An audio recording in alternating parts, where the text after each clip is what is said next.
O mundo de Deus no mundo dos homens. Texto áureo. Eis que a Virgem conceberá e dará à luz um filho, e ele será chamado pelo nome de Emanuel. Emanuel traduzido é Deus conosco. Mateus 1:23. Verdade prática. Na dispensação da graça, a Igreja deve refletir os valores do reino de Deus no mundo. Leitura bíblica em classe.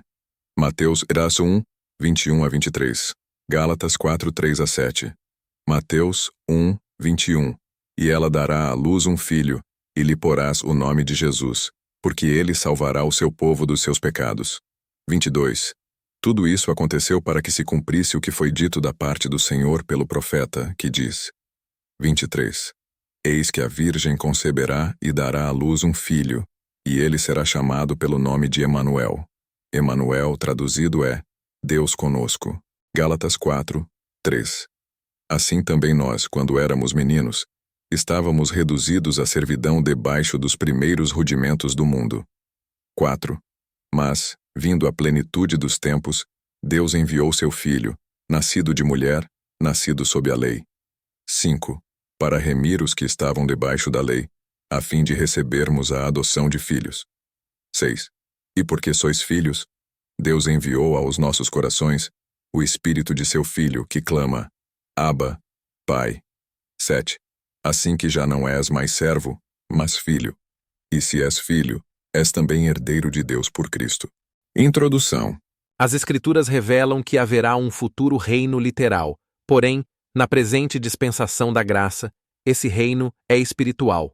O reino de Deus está entre vós. Neste vídeo, estudaremos a respeito da implantação do reino de Deus no mundo, do contraste entre quem vive sob a égide desse reino e os que vivem de acordo com os valores do mundo. Assim, o propósito é lembrar como Deus age para habitar conosco e reforçar que, embora vivamos grandes desafios, o reino de Deus permanece agindo no mundo por meio da Igreja. Capítulo 1. O reino de Deus no mundo. Parte 1. A encarnação de Cristo. Mateus assevera que a profecia messiânica se cumpriu no nascimento de Jesus. Esse evento se deu pela concepção de Nosso Senhor pelo Espírito Santo no ventre da Virgem Maria, em que os evangelhos ratificam que ele é Filho do Altíssimo e que o Verbo se fez carne e habitou entre nós, ou seja, Nosso Senhor é Emanuel, o Deus conosco. Assim, no tempo determinado, Cristo se fez homem, de modo que ele participou da nossa natureza para expiar os nossos pecados. Parte 2. A mensagem do reino. Após a tentação no deserto, Nosso Senhor deu início ao seu ministério. Desde então, começou Jesus a pregar e a dizer: Arrependei-vos, porque é chegado o reino dos céus. Aqui, fica claro que a mensagem do reino de Deus contém um apelo ao arrependimento, em que o termo grego para arrependimento é metanoia, que significa mudança de mente, abrange o abandono do pecado e o voltar-se para Deus. Compreende uma nova atitude espiritual e moral, bem como uma nova conduta. Somente o arrependimento e a fé na obra expiatória e redentora de Cristo podem restaurar o pecador diante de Deus. Por conseguinte, é papel da Igreja proclamar a mensagem do reino em todo o mundo. Parte 3. Os valores do reino. No Sermão do Monte, Cristo revela a ética e a moral do reino, onde destacam-se o necessário controle da ira, a fuga da imoralidade sexual, o casamento indissolúvel, a honestidade no falar, o não revidar as ofensas, a esmola, a oração e o jejum a partir de um coração sincero, o não julgar os outros, o alerta sobre os dois caminhos, a advertência contra os falsos profetas e a exortação para a prática desses valores. Nesse sentido, o sermão nos chama para uma vida de perfeição em Cristo e nos convida a priorizar o reino de Deus e a sua justiça. Assim, os filhos do reino devem expressar esses valores em seu viver diário. Sinopse 1. O reino de Deus no mundo se caracteriza pela encarnação de Jesus Cristo, além da propagação de sua mensagem e valores. Capítulo 2. As bênçãos de uma vida no reino. Parte 1. Remissão dos pecados. Aos Gálatas, Paulo retrata a nova posição dos crentes em Cristo. O apóstolo afirma que éramos meninos, estávamos reduzidos à servidão debaixo dos primeiros rudimentos do mundo. Isso quer dizer que antes do Evangelho do Reino, a percepção espiritual tanto de judeus quanto de gregos era limitada, legalista e supersticiosa.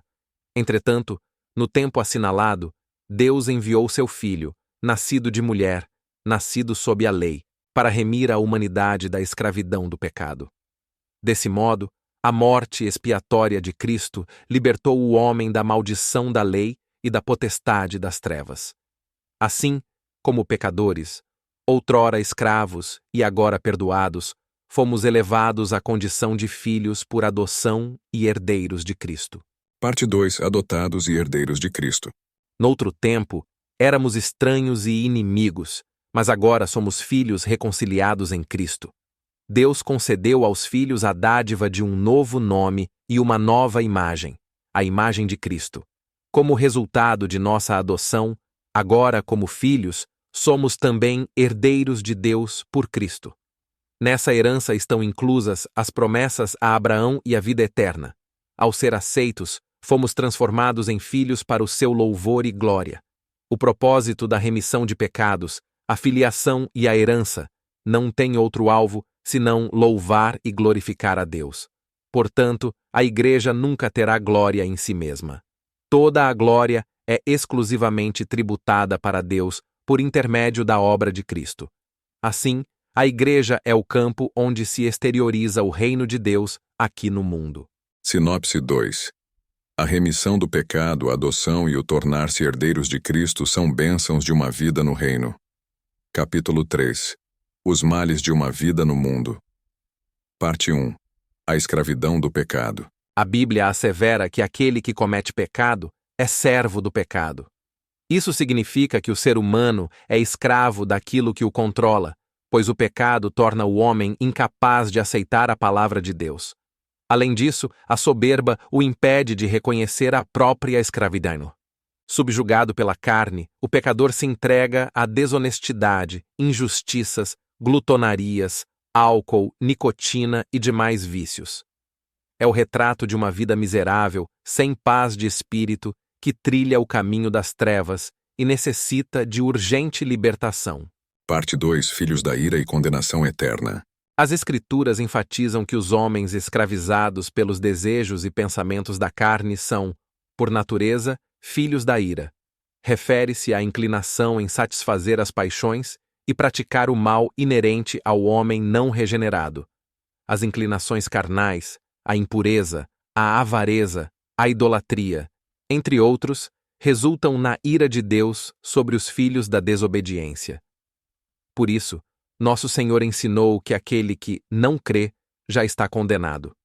Quem não entrega sua vida ao Salvador é condenado porque se recusa a crer no nome do unigênito Filho de Deus. Assim, o pecado da incredulidade é o clímax da rebeldia que resiste à salvação ofertada em Cristo. Assim sendo, somos exortados. Aquele, porém, que perseverar até o fim, esse será salvo. Sinopse 3. A escravidão do pecado, a ira e a condenação eterna são elementos dos males de uma vida no mundo. Conclusão. Os judeus aguardavam um reino literal para libertá-los da opressão política, social e econômica. Cristo os corrigiu e afirmou que o reino de Deus não vem com aparência exterior. Isto é, não seria terreno, mas espiritual. O reino literal ainda será implantado. Nesse aspecto, Cristo veio para resgatar o homem do pecado. Isso requer arrependimento e fé no sacrifício da cruz. Os que recusam a ética e a moral do reino são condenados à morte eterna. Assim, os valores cristãos devem ser observados pela Igreja, cuja missão é anunciar o reino de Deus num mundo dominado pelo império do mal.